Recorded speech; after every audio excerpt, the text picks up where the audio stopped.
So again, if you're strong, you want to band from the bottom, and that'll give you more ease in your joints and your connective tissues. You do not want to band from the top too often because that's going to overload those tissues. So there becomes a point when you're so strong that your normal competition style lifts are the maximum that your body can recover from. So therefore, you would not want to overload on top of that. So what we're trying to do in a sense here is we're using bands to say, what can I recover from? If I can recover from my own strength, say a 1 rep max, enough to where you'll see commonly with people who are weak in bench, they might have to bench 3 times a week. And it's like, well, holy shit, that's kind of like, that goes into that category we talked at the beginning is, do I really need more or do I need better? So rather than you benching 3 or 4 times a week, why not just bench twice a week, which is conventional and normal, and use the banding system to overload the work and get enough damage out of it? So you absolutely, in powerlifting, do not need to spend hours and hours in the gym. I would argue by far that you can make continual, amazing, great progress with 4 workouts per week between 1 to 1.5 hours in the gym. I know this because I've had clients do this for years and years and years. So I've had clients progress for 3, 4, 5, 6 years at a time whenever we've only been doing 4 workouts per week between an hour to an hour and a half. So if you're in the gym longer than an hour and a half, you're doing unnecessary things. If you feel like you have to be in the gym more than 4 days a week, you're doing unnecessary things. Maybe you're adding multiple goals on top of powerlifting. Okay, that's fine. But most of the lifters that I work with, when they let me control their nutrition as well, they almost look like freaking aesthetic athletes as well. Because we do accessory work based on physical development, whether they need size development or strength output development. And then we also include size development, muscular damage, into their main lifts. So we do weakness point training as their warm-up. We do their main lift with like strength development and some physical development. In terms of muscular development. Then their accessory work is almost always like a 50-50 blend of physical development and strength development. So, and then if they eat appropriately, that way that I'll tell them, they're going to look freaking lean and mean. They're not going to get on stage anytime soon. They don't have like, sub 10% body fat, but they're going to be between 15 to 20% body fat and looking pretty damn good. So you can make amazing progress in strength training and not have to be in the gym for 2 or 3 hours at a time, and absolutely not have to be in there more than 4 days a week. So, like people overwhelmingly just do unnecessary stuff. Whenever if they were to find better quality of ways to create the stimulus, they wouldn't need to be in the gym so much. So rather than doing a whole bunch of mediocre shit, why don't you just do the best and most awesomest shit and get the best results in a more expedient time? Okay, so that's the idea. I'm kind of getting sidetracked there. But with bench pressing, if you can only bench 1.5 times your body weight or less, you would never really want to band from the bottom. You always want to band from the top. If you can bench 1.5 times your body weight and more, then you can bench from the overload from the top every once in a while. And you want to bench with bands from the bottom every once in a while to kind of give you that ease off on joints. So sometimes I'll have people in one workout of the week bench with bands from the top, and the next workout of the week they bench with bands from the bottom. So that way they get an overload one day and an underload the next day. And that like balances out to an even recovery. So that's one technique. Now for deadlift, because we're getting really long with this one. Sorry about this because I still have bodybuilding to go. Oh my gosh. So definitely bit off too much for this one. But for deadlifts, it's pretty much going to be the same freaking thing. Is if you can deadlift 2 times your body weight or less, okay, you want to band from the top often. So that way you get a really good overload in your deadlift. So now this is going to be a little bit, there's going to be an asterisk to this, because if you're really pushing your squat progressions and you're pushing yourself on the limit of your recovery in squats, it's going to limit how much aggression you can attack your deadlifts with. So deadlifts and squats use comparative muscles. So they both use your legs and your lower back, glutes, all that stuff. So if you're really, really pushing one, and you're skirting the edge of maximal recovery, you can't also do the same on the other lift. You're going to get hurt.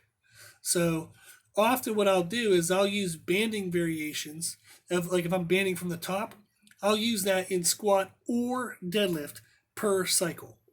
So if they're doing a 4-week cycle, we're only going to band from the top one of those two lifts. If they're on the edge of being strong enough, sometimes we'll band from the top one of them and band from the bottom the other. But you want to try to avoid doing banding from the top, which is an overload form of stimulus. You want to avoid doing that on both lifts in the same cycle. You're going to really run the risk of getting injured. If you don't, you'll end that cycle having like a really good peak of like nervous system, but then you'll freaking get slammed and get crashed, and you'll have like 8 to 12 weeks of just kind of shitty training because your body got overreached. So overreached beyond what it could recover from within that period.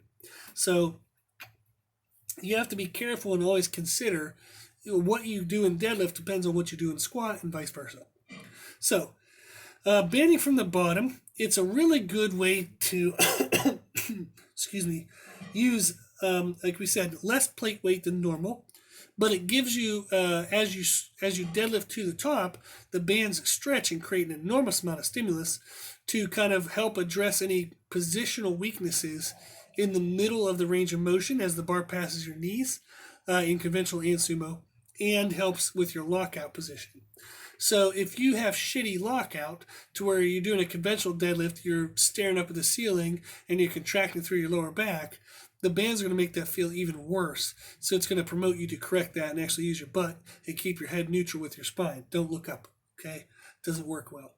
With sumo deadlifts, if you kind of push off the floor, but then you arch your lower back, lifting your chest and flexing your lower back, which is not appropriate. You need to flex your glutes, not your lower back.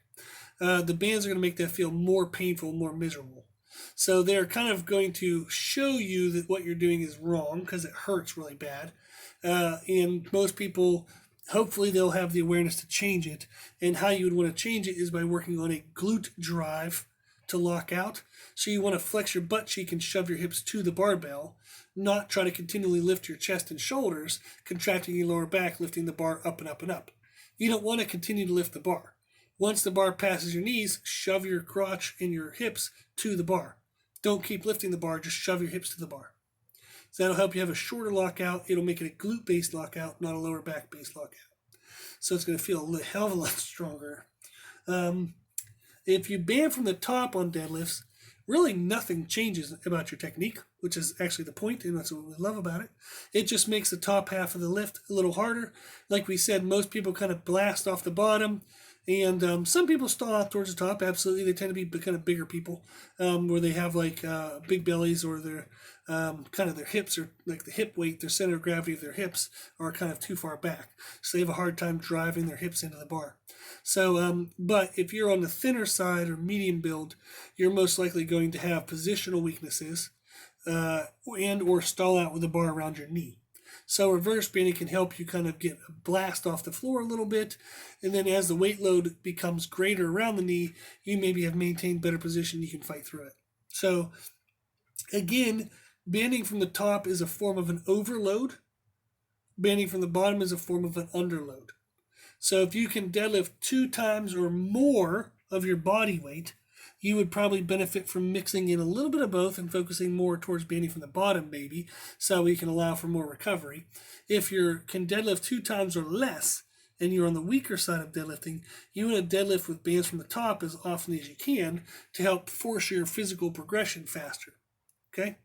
So, hopefully that was helpful. That was what I thought was a quick introduction, but good Lord, it still took me 40 minutes, for bands for strength training.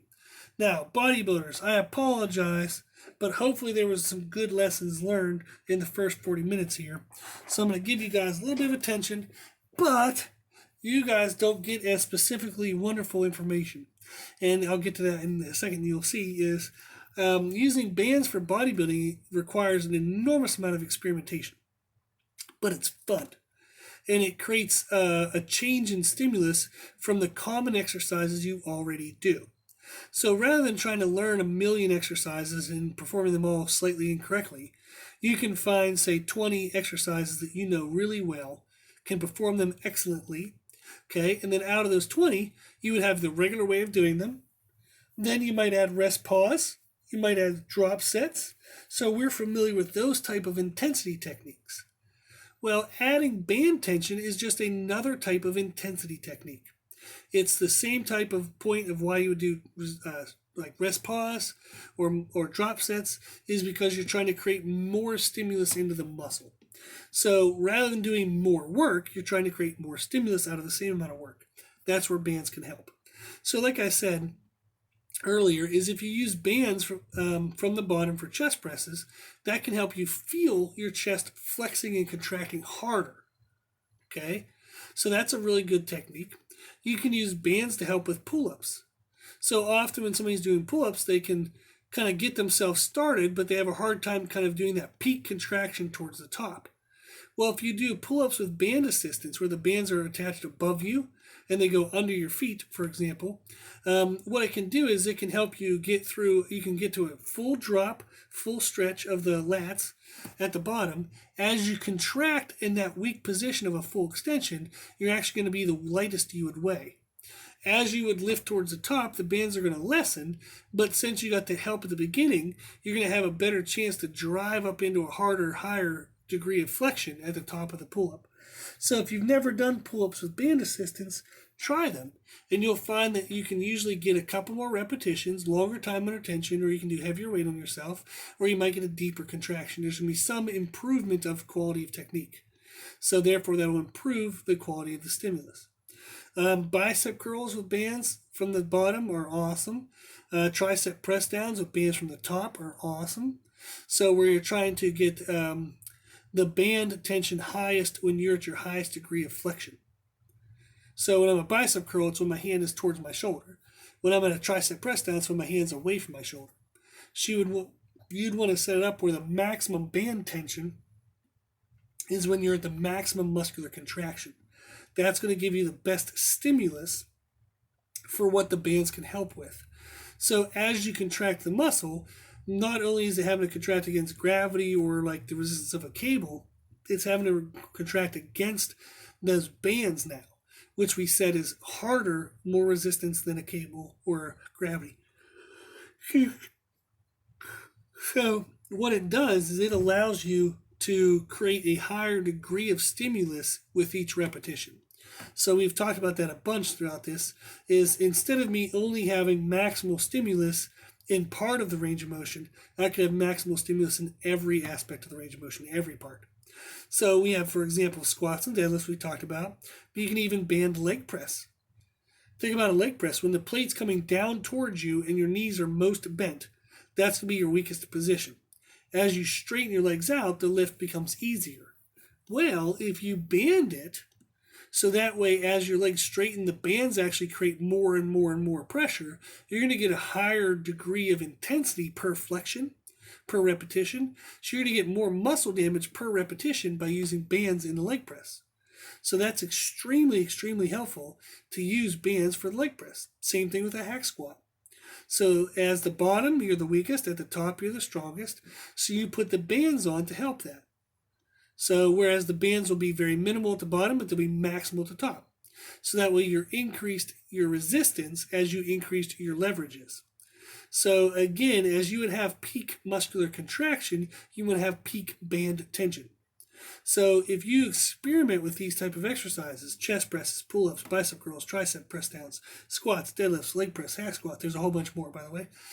As you experiment, you'll find that per repetition, you are getting greater and greater degree of involvement.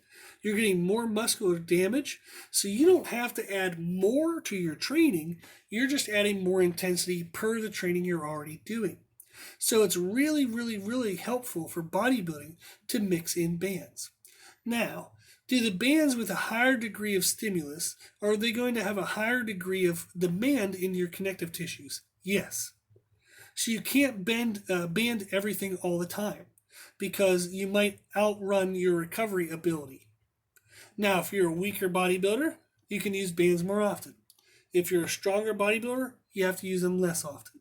So since bands cause an increase of joint stress, if your training naturally already maximizes joint stress recovery, you can't use bands much.